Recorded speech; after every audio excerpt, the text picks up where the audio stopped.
রাসূল সাল্লাল্লাহু আলাইহি ওয়াসাল্লাম বলেন, আল্লাহ তাআলা পবিত্রতা ব্যতীত নামাজ কবুল করেন না এবং অবৈধ সম্পদের সাদাকাও কবুল করেন না। হযরত জাবির ইবনে আব্দুল্লাহ রাদিয়াল্লাহু তাআলা আনহু থেকে বর্ণিত, নবী করিম সাল্লাল্লাহু আলাইহি ওয়াসাল্লাম বলেছেন, বেহেশতের চাবি হচ্ছে নামাজ আর নামাজের চাবি হচ্ছে ওযু। নবী করিম সাল্লাল্লাহু আলাইহি ওয়াসাল্লাম বলেন, আল্লাহ তাআলা তোমাদের বাহ্যিক আকার আকৃতি এবং ধন সম্পদের প্রতি দৃষ্টিপাত করেন না, বরং তিনি দৃষ্টিপাত করেন শুধু তোমাদের কলব ও আমলের প্রতি।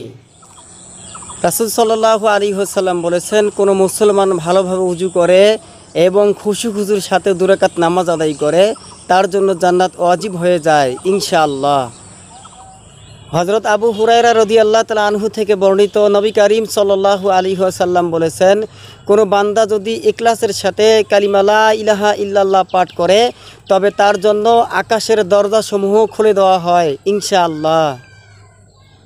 রাসূল সাল্লাল্লাহু আলাইহি ওয়াসাল্লাম বলেন, আল্লাহ তাআলা সমস্ত আমলের মধ্যে শুধু সেই আমলটুকুই কবুল করেন যা তার সন্তুষ্টির জন্যই করা হয়।